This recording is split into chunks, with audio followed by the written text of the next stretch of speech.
Tyler Foley, thanks for being on the podcast, man. How's it going? Oh, it's pretty good, Shane. I'm looking forward to getting underground and getting into whatever antics we get into. Hell yeah, man. It's going to be a good episode today. You're a very interesting person. You're a professional storyteller. You help people, find their voice. You do motivational speaking. You're a coach, an author, your book. I mean, very interesting, cool stuff, man. And so, yeah, we're going to have a fun time today. That's my hope and my belief anyways. Yeah. So maybe let's just start off. Like, how did you get into this area? Basically everything in my life has pushed me towards it. At a very early age, 6 years old, I started on stage and then slowly got into film and television. By the time I was in my late teens, I was doing film and TV full-time as a profession and a career. Gradually got into a little bit of stunt work. So I'm not a stuntman by any stretch of the imagination or professional affiliation, because there are stunt unions. But I was lucky enough to be able to do some stunt work at an early age and get to dabble in it with some really, really well-qualified and unbelievably talented stunt professionals. And then moved away from film and television after 20 years. When you're 20 years into a career, you're allowed to retire. So Sure. At 25, I stepped away from performance for a bit, went back to school, got an engineering discipline from a wonderful polytechnic school. Nice. And then started my own business. That business unfortunately collapsed, but it was in the geomatics field, which is map making and surveying. And when you're in that particular field, your primary client is the government. The government always insists that you have a safety system in place. And so I had taken all this safety training, and a friend of mine who is a far better businessman than I am had said, listen, my company's thriving and expanding, and I need a safety manager, and you have all this safety training from the work that you were doing with the government. If you get these 2 other courses, you can actually get a designation as a National Construction Safety Officer, and then you could come work with me on this big project that I have. Would you be interested? And I said, why not? I'm not doing anything right now, and money sounds good. Yeah.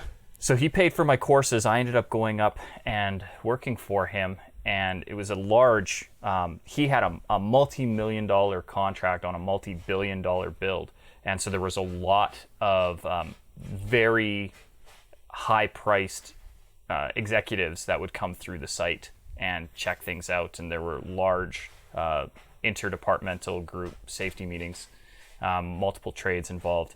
Cool. And this one day, I was angry with the guys because they weren't listening, and we had some very, very important people on site, right? Mm-hmm. I don't always wear my PPE, but when I do, somebody important is on site. Well, these guys were not doing the things that they should be, and I went off, and they're like, "Well, you don't know, and they're right. I've never really been a good tradesman. I've dabbled in working with concrete, electrical, and plumbing, and when I say dabble, I mean I've messed around with stuff in my own house. I'm not a tradesman by any stretch of the imagination. So they weren't incorrect with that, and so I went off on this tirade. I said, you're right. I don't pull wire very well, but I used to jump out of windows for a living, and I'm still here to talk about it. So if I could jump out of windows and live, surely you can stand on top of a ladder and follow some advice of a guy who used to fall for a living. And it kind of blew their mind. Anyway, as I was going off on this rant, one of the executives heard it and then asked me to speak up in the safety meeting, and it got everybody's attention, and I ended up having this very diverse group of tradespeople, over 100 strong, listening to every word over a 10-minute toolbox talk. And another executive came to me and asked if I would present it as a keynote presentation at one of their annual stand downs. And I said, absolutely. Cool. And I had no idea what a keynote was. So I quickly went back, Googled what keynote speakers were. And when I realized that this was a career that you could have, where I could get paid to speak, I'm like, that's acting, only with my own words. That's the dream. Right. So that became the career, and then that has pivoted to a whole bunch of people coming up to me and saying, how do you do what you do? Like, you're so good at it. And it's always nice to have the stroke of the ego, but I'm, blessed with upbringing and genetics that has allowed me to do this thing comfortably, and to have a diverse set of 35 years of experience that has led me to this. So what I've started to do is teach people, because it's actually not difficult. A lot of, it's the number 2 fear behind the fear of falling, and above the fear of death is the fear of public speaking. So most people will express anxiety around it, and yet it's really actually not that difficult to do when you understand why you're anxious around public speaking. Mm-hmm. So I guess what is it that gets people anxious? Is it the fear of embarrassment, the fear of people judging them or not knowing what to say, or I mean, that's what, I guess what it would be, right? No, but it's exactly that. So most people think they have this fear of public speaking, which they don't. It's what you just said. It's that fear of judgment that gets over it. And so all the rest of what you had mentioned ties into that fear of judgment, right? Fear of the unknown, fear of forgetting what you're talking about. All of those come back to, how will I be perceived, and am I going to be judged for the things that I'm saying, or for my inability to say them? And once you can overcome that fear of judgment by recognizing that the audience is actually on your side, right? Nobody shows up to a thing to be disappointed. Yeah. That's not human nature. I've never shown up to a talk and thought to myself, man, I hope this sucks and the guy doesn't know what he's talking about, or that this woman is blanks and becomes nervous and serves no value to me.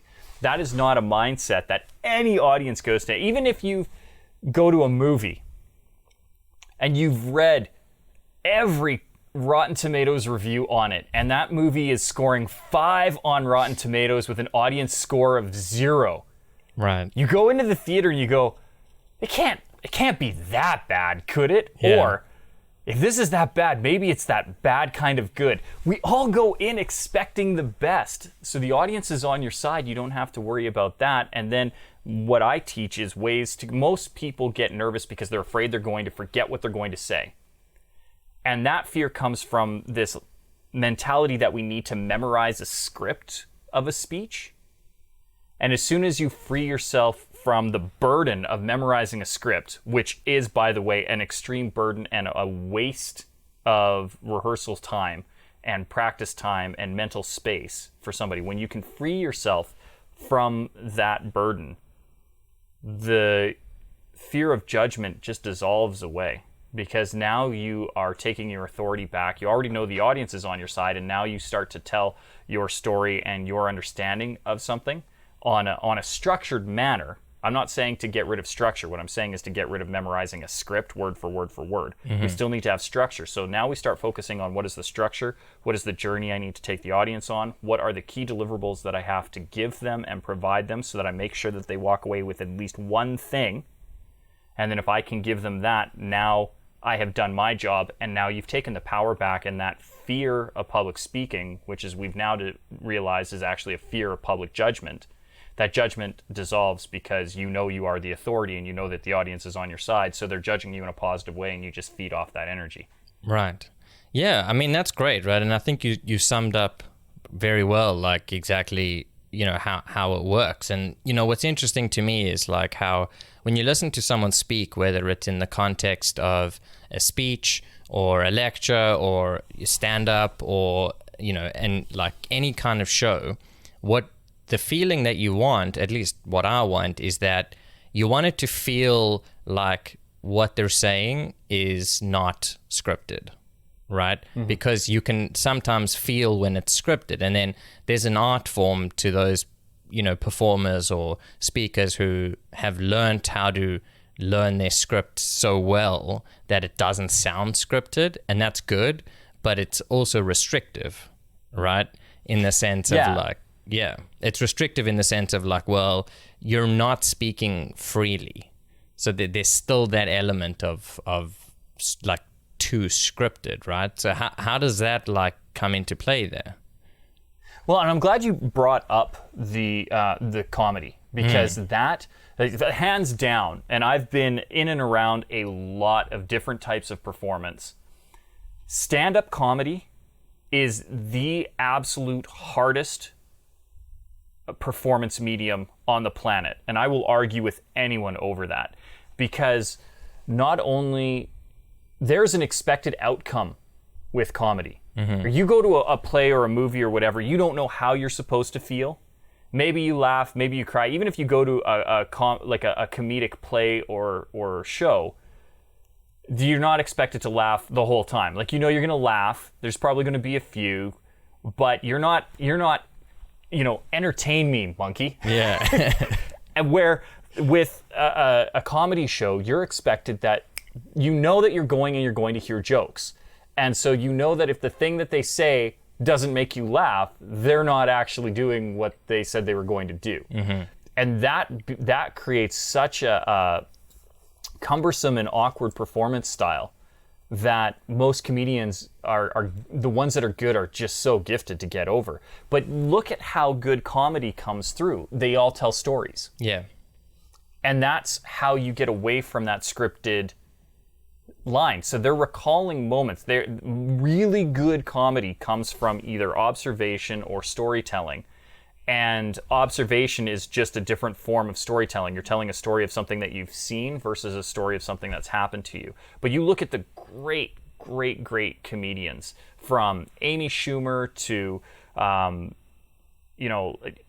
even Jerry Seinfeld, right? The way that they go through and explain the world as they see them. They're just explaining the world through their eyes, but they're doing it through story. So what they know is a series of stories that they're going to tell, and they've crafted where the punchlines go. So there's a little bit of memorization to it, but you can see good comics because they're still just telling a story. And like, for me, I'm Canadian, so Russell Peters is like one of my all-time favorite comedians right now. And I've probably been to a good 30 of his shows and watched every one of his Netflix specials. And I've been to the shows before the Netflix specials come out, so I've seen him tape some of this stuff. Yeah. The punchlines are all the same. The jokes, we know the jokes, right? Oh, somebody's going to get hurt real bad. Yeah. Like, we know how it goes, but each time he tells it, it's just slightly different because he's in the moment and he's working with the crowd. And that's where you got the really good comedians. They feed off the energy of the crowd. They know where they are. They know when they can drop a joke from their set. They also have a repertoire of other ones. So if this one is working and this theme is working, they can pull from that. And so what we can all learn from the great comedians is that story and the power of story and knowing your story is what's important. Les Brown, who is a phenomenal speaker, has always said, never tell a story without a point and never make a point without a story. So you want to make sure that you're incorporating these stories because that is how you illustrate your point, and it's also easier for you to remember. It's hard to remember a memorized script that you wrote 2 days ago, but it's really easy to remember an impactful event that is seared into your memory from even 20 or 30 years ago. And that's why story is so effective. Yeah, and it's always fun to see it in comedy if you're a comedy fan, right? Because I guess not everyone is, but it's weird because I'm like, how can you not be a fan of comedy? But I mean, that's just my opinion on it. It's about storytelling, and I guess, just as a side point, like, I just thought that there are interesting like comedians who tell like proper jokes, like Jimmy Carr or like Anthony Jeselnik, where their jokes are structured with like premise, twist, and punchline, and they just tell like 100 of them, right? And that's much more like memorized and scripted, but it still works. And what's interesting about those shows is that like, well, what you'll remember is you remember 1 or 2 or 3 of them that sort of like really hit you, right? And then whereas if you watch a different kind of comedian that's a storyteller, it's much more easy to remember the stories, and because you get like emotionally invested in them, even if it's somewhat fabricated or embellished or whatever it is, to like really bring out the humor of it. That's the skill of the comedian. It's like that's where you attach your memory and your identification with it, because you're like, oh, I've seen that too, or that's happened to me, or I know that someone that's happened to, or it really like brings it into perspective. And what I also was thinking about it on this line is that, like, well, if you look at, I mean, this is a little bit of a tangent on it, but if you look at how humans have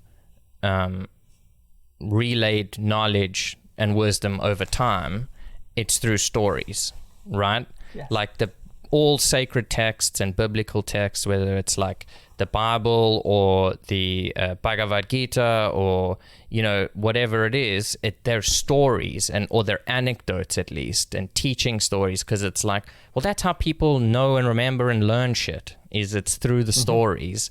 And I mean, it's very interesting, and so it makes perfect sense why what's important if you're communicating with someone, at least in like let's say a professional sense, is it's like, well, you want to be telling stories, because that's what grabs people's attention.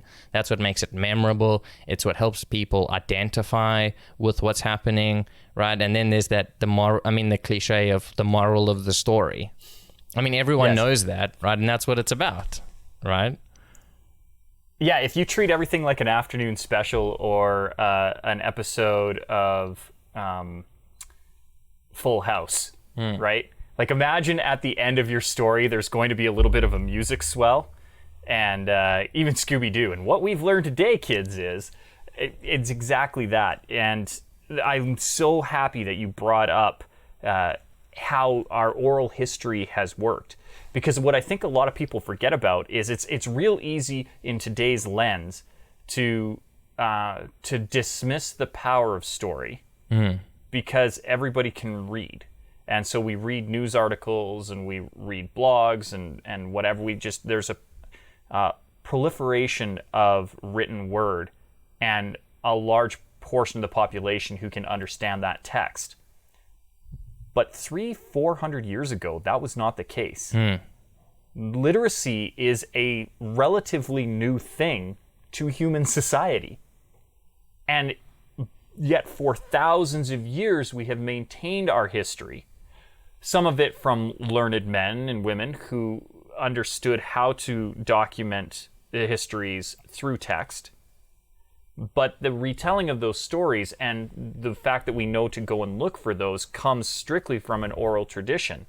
I mean, you look at Plato and the great Greek philosophers. People came to an auditorium. The word comes from the breakdown of the Latin audio, right? It's a space to hear noise. Yeah. And we spoke an oral tradition for thousands and thousands and thousands of years. And that's how we have learned. And the reason for that is it allows me to see the world through your eyes. It's how you can communicate to me your perception of the world. And it allows me to walk because you are filling in the detail of the story. And now I get to see the things that were important to you and why those things matter. And in the comic sense, that's why the setup is so important, because you need to understand the absurdity or their viewpoint so that you get the punchline. And so all of that context in the story becomes very succinct. And I would argue that even if you look at a comedian like Jimmy Carr, who does traditional setup punchline, setup twist punchline, although those jokes are rapid fire, they're still mini stories. Yeah, absolutely. Like, you have to understand, three blondes walked into a bar. The third one should have ducked. Yeah.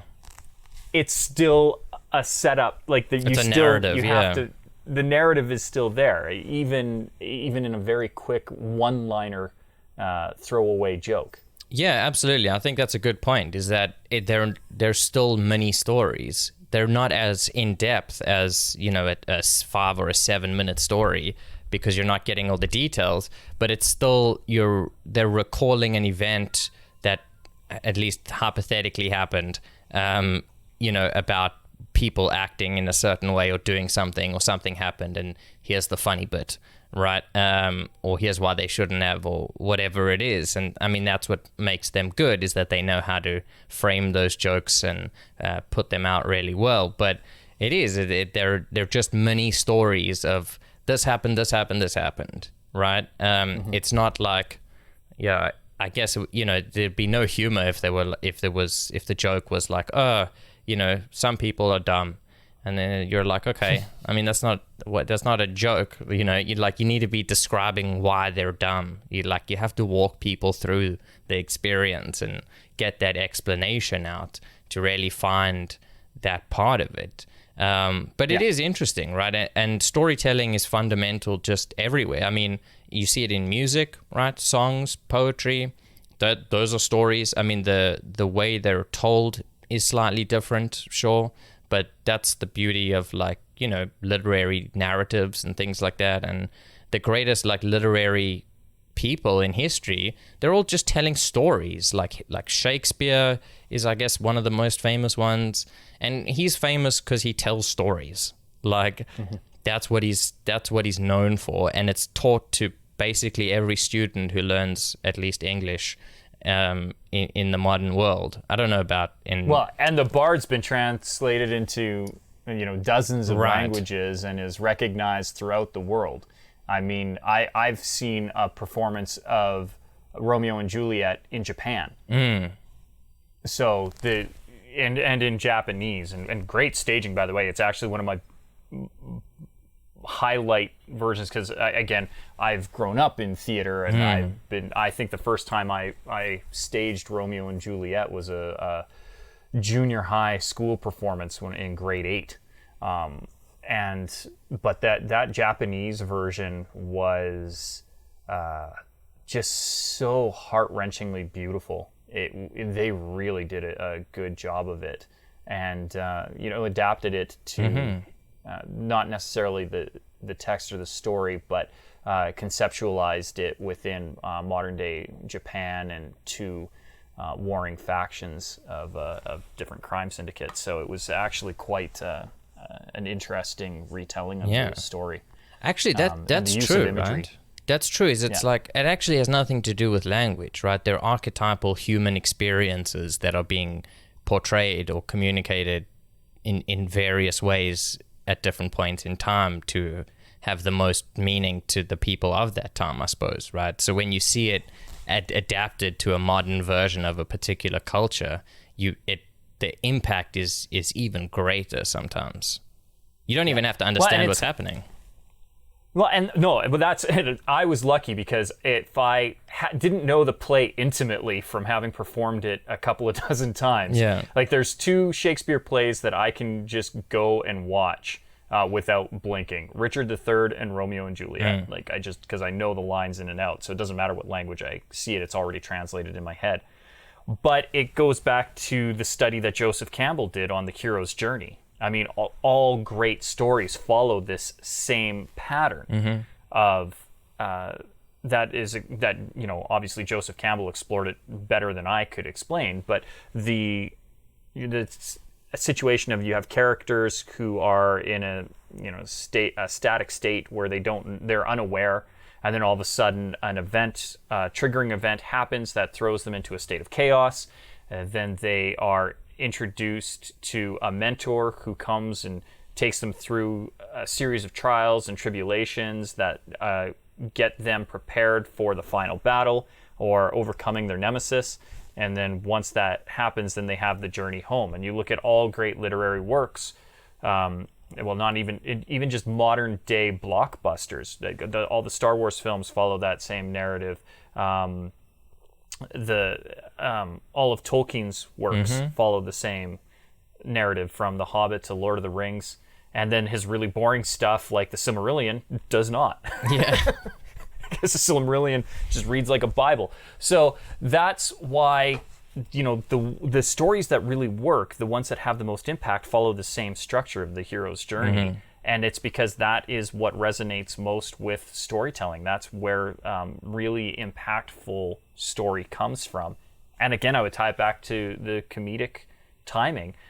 really good comedic stories still follow the hero's journey. They just do it with a lens of finding the humor versus finding the tragedy. Mm-hmm.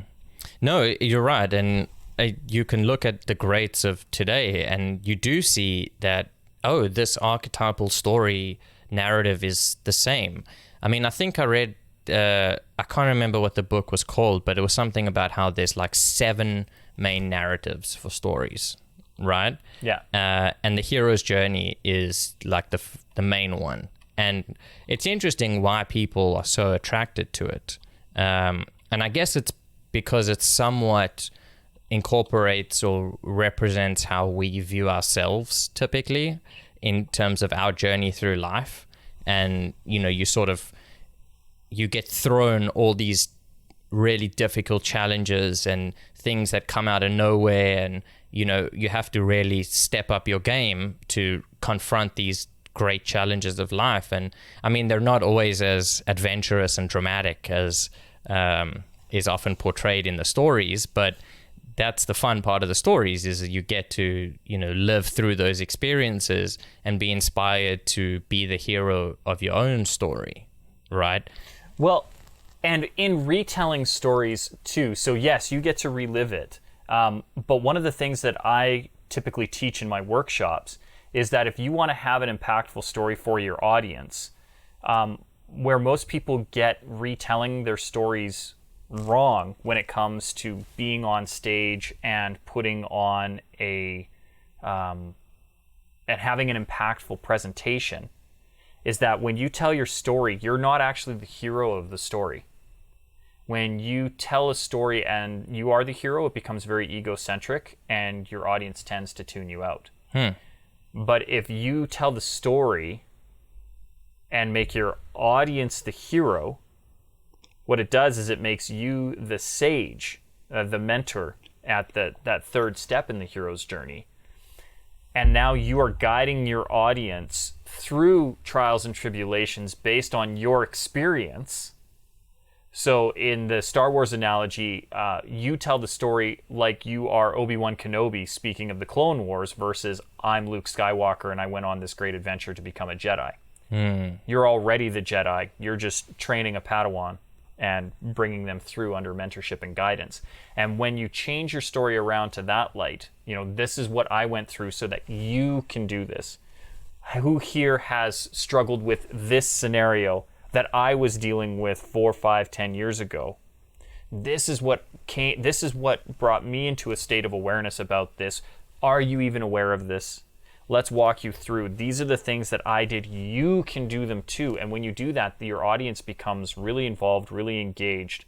And that's how you effectively tell those stories from stage, is by changing your perspective and telling it from the sage perspective versus the hero's perspective. And that creates your audience as the hero, and you just want to guide them so that they can overcome that final trial or battle with their nemesis, whatever that nemesis happens to be. Right. I mean, yeah, that's brilliant, right? Because otherwise you're just being like, I'm awesome. This is all the cool shit that I did. Exactly.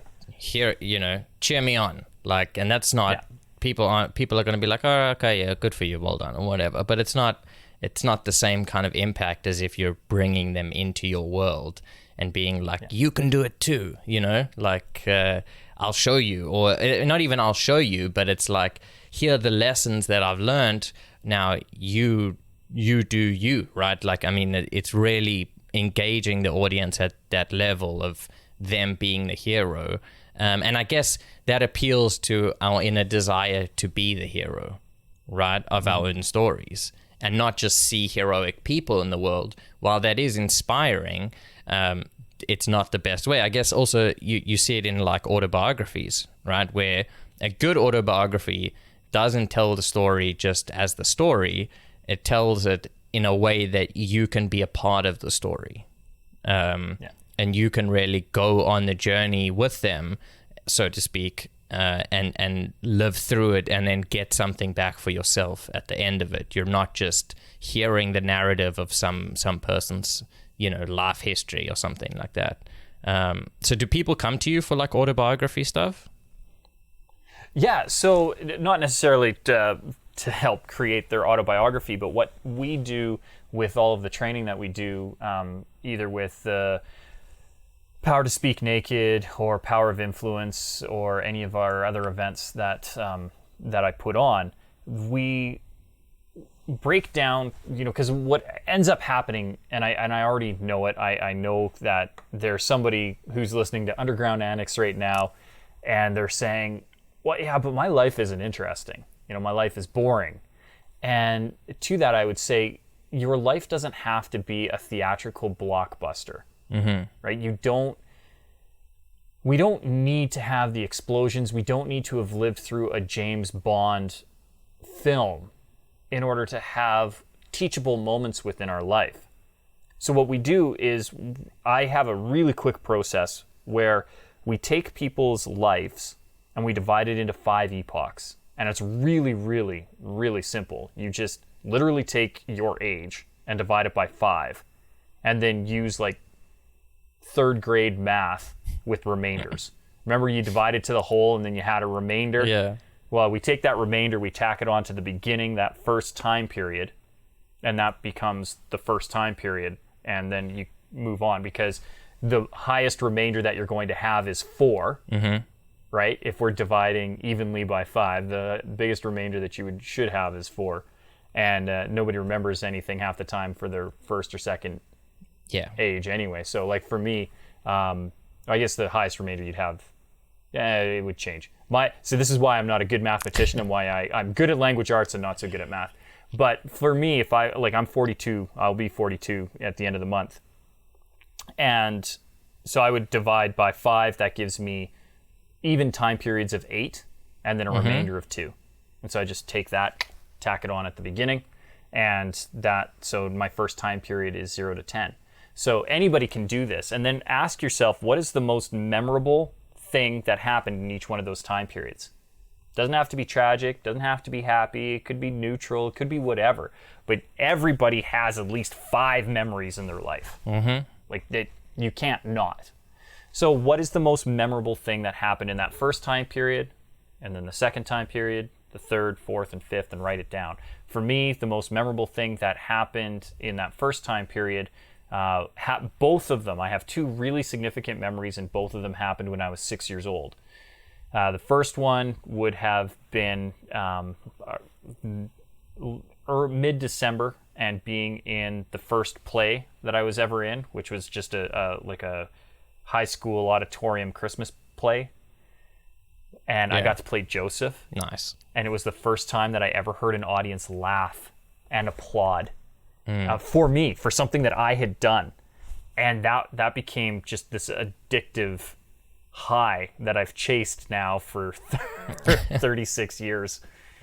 But the next memorable event was the sound that my mother made February 10th, 1986, when the RCMP, our police detachment, and my family physician came to the door and told my mom that my father had passed away in a motor vehicle accident.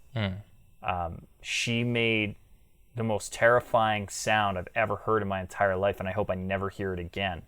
And I was in a totally separate room away from the door of our house, and it sent chills. You know when, like, just, if you've ever seen a movie where there's an epicenter of an event and an energy wave blasts out, shockwaves, all of, and it just goes everywhere, and you see the energy. That happened when my mom made that noise. It penetrated through the neighborhood. I'm sure everyone in the neighborhood heard it, and I think of it as the Princess Bride, when they torture Wesley, and he makes the sound of ultimate suffering, and it resonated through the forest and in throughout the kingdom, and everybody was put off by it. That was the sound that my mom made. And so those are the 2 most significant memories that happened in that first time period for me. And I can do that for every one of the time periods. And then the real key to that is, again, going back to what Les Brown said, never tell a story without a point, never make a point without a story. You then have to analyze those stories and say, why does that stand out in my mind? Why is that such a significant event that however many years later, if you're 20, that first time period is only 15 years removed. If you're me, now we're getting 35 years removed. If you're somebody who's in your 80s, that first time period may be, 70 years ago. Yeah. But it still stands out. So why? Why was it significant? What was the reason that it resonated with you? And then what are the lessons that could be taught from there? And there are multiple.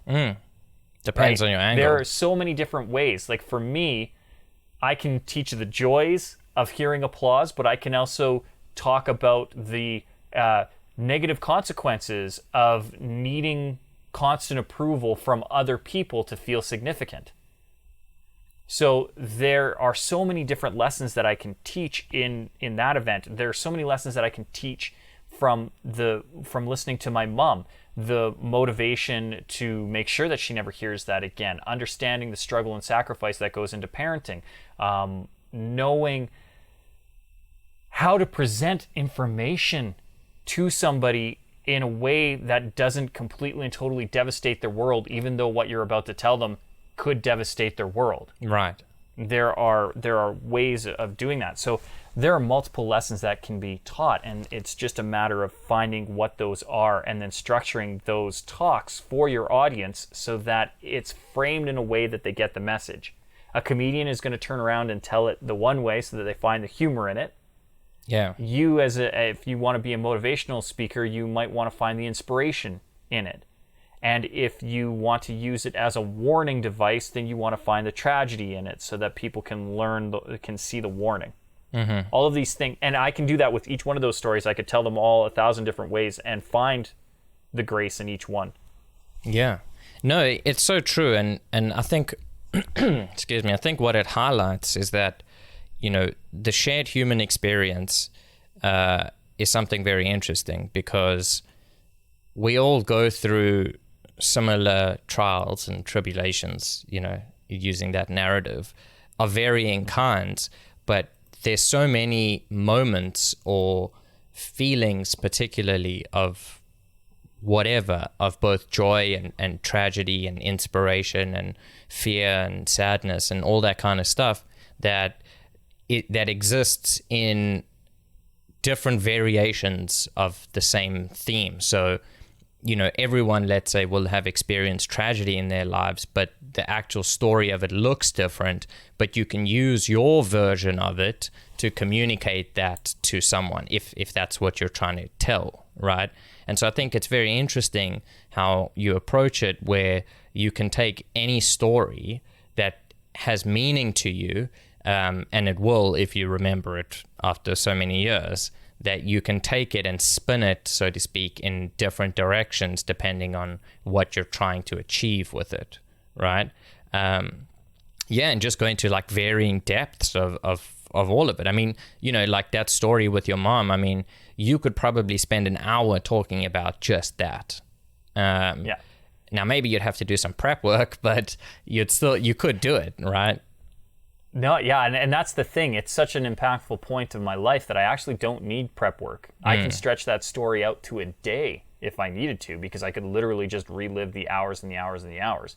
Wouldn't maybe be as exciting as a retelling of it within a 45-minute to an hour time period, but I could definitely take an hour and discuss that story. Just the same way that I can present it in 30 seconds to 2 minutes. Yeah. Because I lived it. And that's the power of story. You don't forget it. And then how you frame those stories is up to you, as you said, how you need to deliver it. I think Mark Twain said it famously, humor is tragedy plus time. Mm-hmm. So especially with these very significant events for you, you can tell the narrative however you need to tell it. Just by putting on the lens when you're crafting that story of knowing what is the outcome? What emotion am I trying to elicit? What change am I trying to affect by telling this story? Which again is why never tell a story without a point, but never make a point without a story. You need to know what the point is. Mm-hmm. And when you can do that, then you can put the lens of crafting that story and you can tell it. And because it's your story, because you know what it is, you can stretch that out from 30 seconds to 30 hours if you needed to. It's entirely up to you how and why you tell that story. Yeah, and if you're just, somewhat confident that you can continue speaking, then you don't need that script on it. I mean, it helps, and obviously revisions and things like that make a difference, and you get feedback from audiences what they like, because I suppose it doesn't always match up how you think it's going to go. But that's the skill and the art of repeating the same story different ways and whatever it is. But another interesting aspect of it is that I'm always fascinated. So I've never performed live in front of people before. Not because I wouldn't. I don't know. It just never sparked my interest much. I mean, I've had some fantasy of doing stand-up, but I suppose that's more just because it looks awesome. Just when you see someone doing something expertly, you're like, that's fucking cool. I want to do that. Mm-hmm. I do the same thing with professional athletes and speakers. I'm like, I don't know. There's something about it that just entices you. But it doesn't mean that I'm a comedian or anything like that, right? But anyway, so what's interesting is how performance is cathartic for people, right? And how a lot of the time, I've heard on podcasts and stuff like that, I've heard comedians or just performers or musicians, even performers of any type, explain how through the process of performing, particularly with stand up and things like that, because you get to tell whatever you want, right? You're not acting in a character as such. I mean, maybe there's a persona involved or something, but that's besides the point. But it's you get to still write your own stuff, and so you get to process these stories and these emotions in a way that works for you and your craft, but that there's still some element of going through it and processing it and feeling that catharsis of telling your story, because we often don't get to tell our stories to people just because most things in the world that are discussed are news, politics, events, sport, that kind of thing. But you really once you dive in deep and you get to do that, then you really get to have that process. Has that been your experience as well? No, and yeah, it's actually one of the lessons that we go through, and that is, and I'll say it to anyone, and it's one of the first things that we kind of work on, because most people need to get over the fear of judgment. And so the first thing we discuss is that the thing you're afraid to say is probably what your audience needs to hear. Mm-hmm.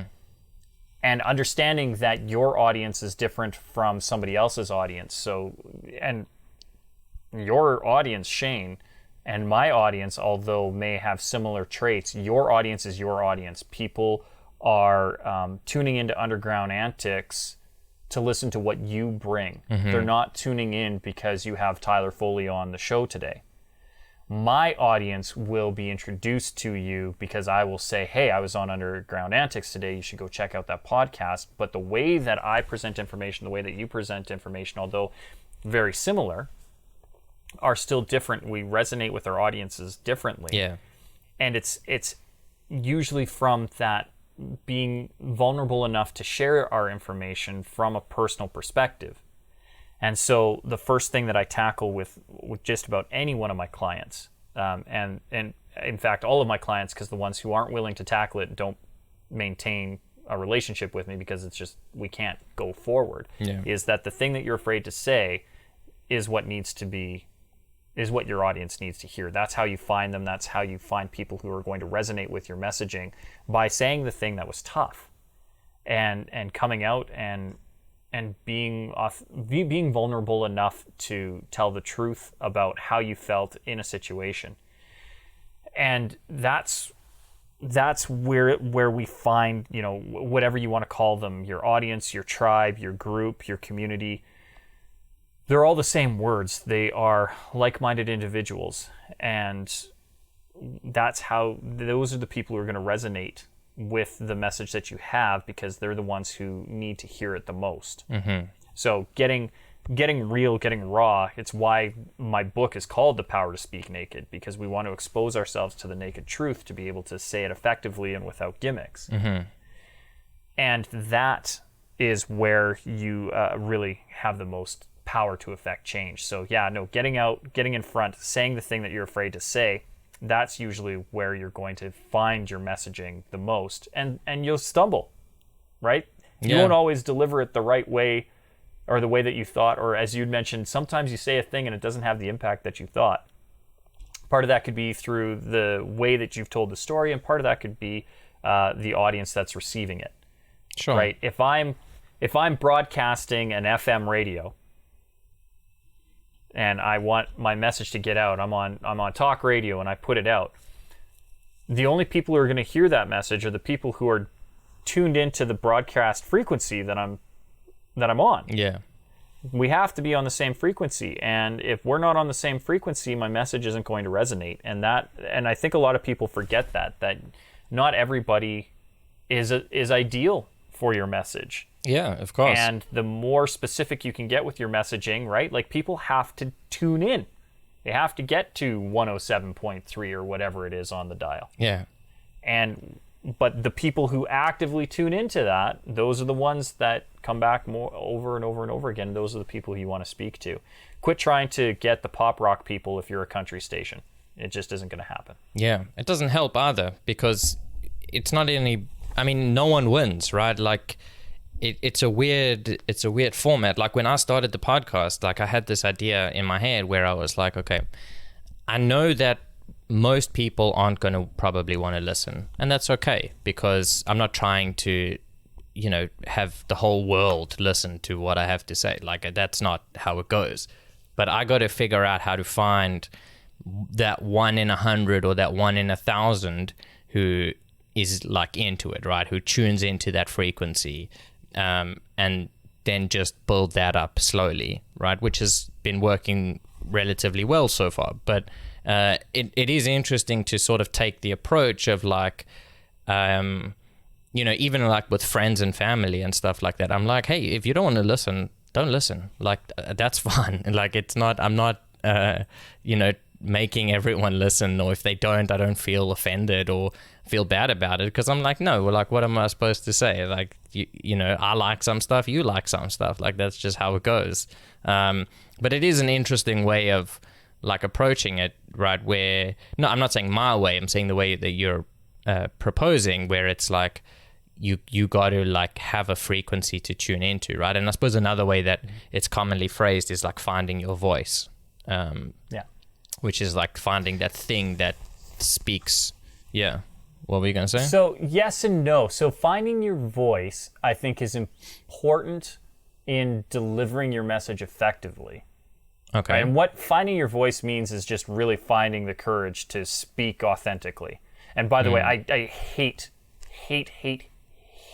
the word authentic right now. I find it overused and frankly misunderstood. Yeah. I would say that authenticity is synonymous with self-awareness. So what it is people finding the self-awareness within themselves to have the courage to speak the thing that they're afraid to say. And that, when people talk about having found their voice, that's usually what it is. That at that point, they're not afraid to say the thing. Zero cares are given in the delivery of this message, because I don't care who it's not for. My message is for the people that it is for. But what you got to remember is that you're not speaking for you. You're speaking for your audience. And you need to keep, if you're speaking from a point of ego because you want people to think you're great, you probably aren't going to succeed. You're going to hit your head against the wall more times than not. Or if you do succeed, it will be very fleeting success, because people will see through it quickly. Where if you are speaking with the intent and purpose of serving an audience, the message will resonate. You will find your audience. You may have to struggle along a little bit, but I mean, even, you look at your podcast, you're, over 20 episodes now. You've got a decent social following. You're getting 2,000 downloads regularly. Like, that's an accomplishment. There's a lot of other podcasts who would look to you and go, How'd you do it, Shane? Like, what's the secret sauce? And you may be looking at some of those other larger podcasts going, well, they've got 100,000 downloads an episode and a social following of 2, 3, 4 million. How do they do that? And I think one of the key things, if you want to do what I do for a living, is there needs to be constant growth. Mm-hmm. And the way to do that is to always be mentored by somebody 2, 3, 4 steps ahead of you. Have a very dedicated peer group of people who are at or around your same level. And then be teaching the people who are looking up to you going, how did you do that? And you need to have all three, right? The Trinity is found in all things in life. And I think people, when they find they don't have work-life balance, or when they find that they are lacking or missing or any of that, it's because they haven't found that Trinity. And from a professional standpoint, that Trinity is mentorship, peer support, and passing on your knowledge.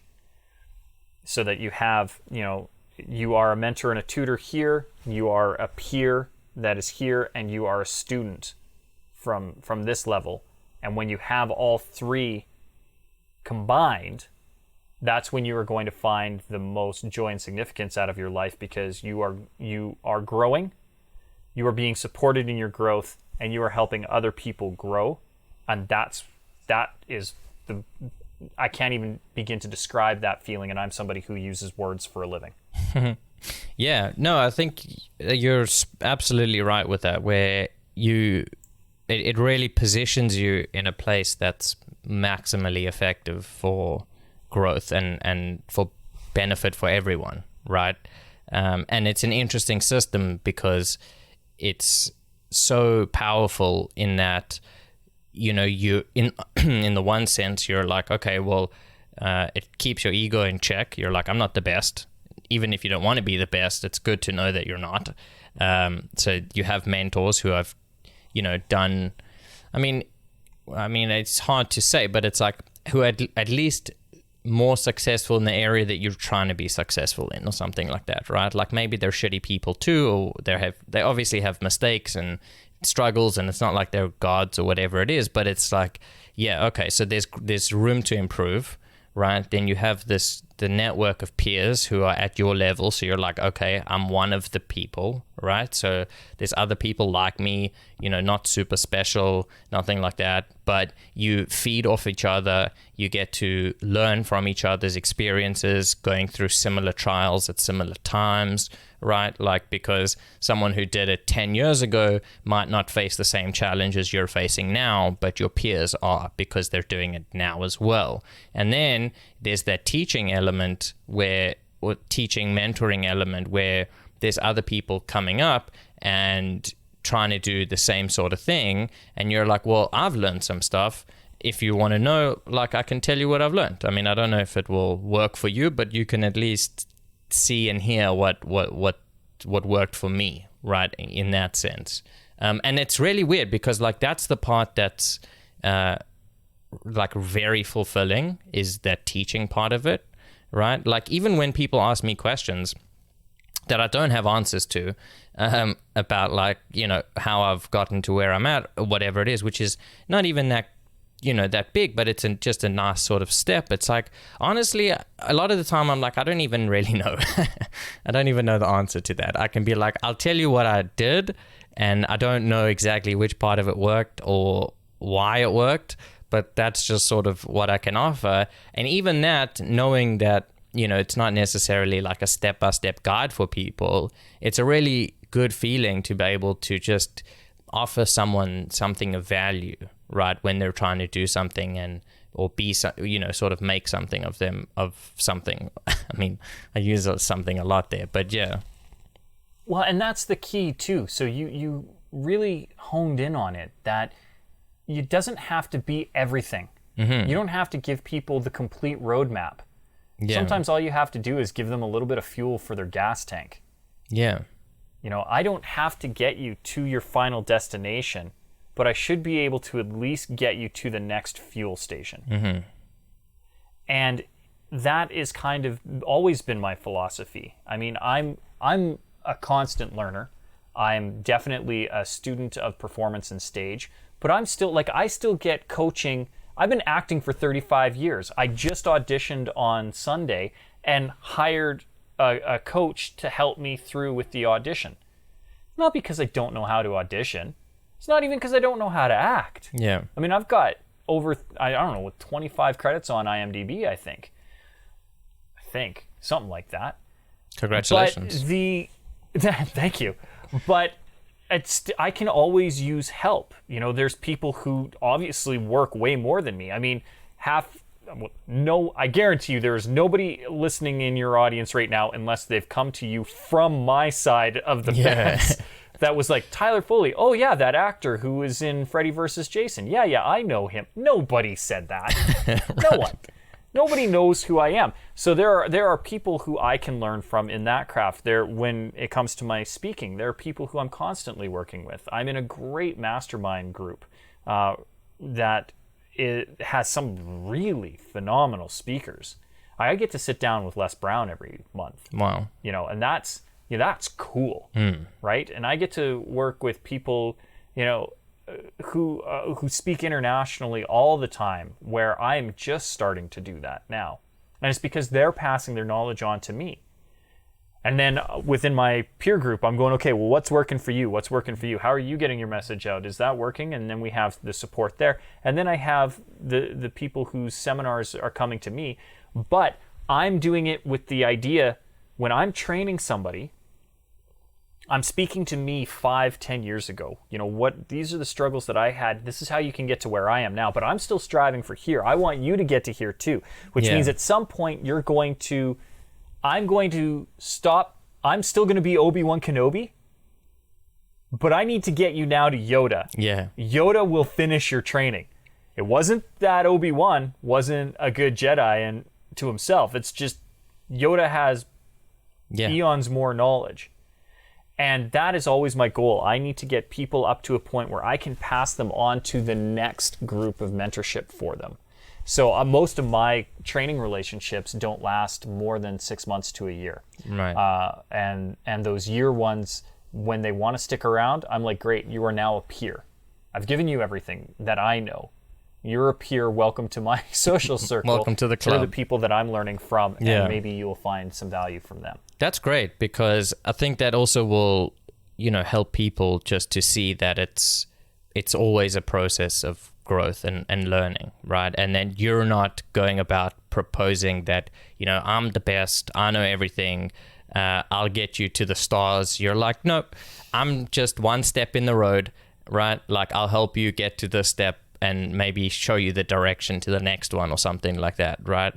And that's great, because that's also more empowering for people to know that it's like you're just empowering them to do their own thing, and then ultimately they're going to do the same, hopefully, for other people, right? And that it's just this continuous like output of support and positivity and growth that fosters these great communities, and that everyone just about benefits from in different ways. And, you know, there's all these different relationships that form that are really cool and interesting and fun, and you get to learn and grow from each other. And that's really, I mean, just what the human experience is, right? Especially if you're like in a growth aspect, not just a social aspect. But yeah, I mean, listen, man, that's really awesome. And I've really enjoyed this conversation. It's been a lot of fun. So thank you very much for coming on. I appreciate it. It's my joy and pleasure, Shane. Is there anything you'd like to plug or promote? I'll obviously also put the stuff in the description, but just so people can hear it. Oh, yeah. I mean, if anybody wants to, they can always visit my website, and I'll tell them how to find that first. But before I do, I just want to remind them that if they are getting value out of what you're doing, Shane, and if Underground Antics is serving them in any way, especially somebody who is starting to grow their following, I'm sure you could use some 5-star reviews. Am I correct in assuming that? Sure. I mean, they always help, right? Exactly. So if you're listening to this right now, if you could do me a favor As somebody who is regularly a guest on podcasts, I know good hosts. I know good shows, and Shane is an incredible host and has a great show going on. So if you are listening to this and you found value with this episode or some of the other episodes that have been released, and you're coming back regularly and you're listening, if you could take a moment and just hit pause and give it a 5-star review, because that's how other people will find this show. It will help Shane do more with what he's doing. It'll help him get even bigger and better guests on, because trust me, we look and we judge. So if you want bigger and better guests for Shane to be able to do it, having more 5-star reviews will absolutely help him in booking better and bigger guests to serve you, the listener. So it only benefits you, the listener. So hit pause on whatever device you're listening to this on right now. Whatever platform you're on, go give it the 5-star review or the thumbs up or whatever it needs, so that you can boost its social verification. And then when you're done that, now that you're back, because you hit pause. I know you did. You hit pause, and you welcome back. You gave it a 5-star review. Anybody who wants to, welcome back. You can find me at SeanTylerFoley.com. It's SeanTylerFoley.com. And that has all my socials. So if you're Facebook, Instagram, LinkedIn, they're all there. And I have a free gift for any of your listeners, Shane, who go there right now. Right on the front landing page, we have the method. If they click on that, it's a free download, 5 insider secrets that I've put together over 35 years of public speaking. It's a very easy to read 11-page document with instantly actionable items that they can use right now to be more confident in their speaking. Amazing. Thank you very much. And I appreciate those words that you said, and, calling out for that support. It means a lot. And yeah, man, I look forward to speaking with you again. Hopefully you'll come on sometime again in the future. We can continue talking about all the fun stuff of the world. And it'll be my joy and pleasure, Shane. We'll talk to you soon. Thanks, brother. We'll speak soon. Take care.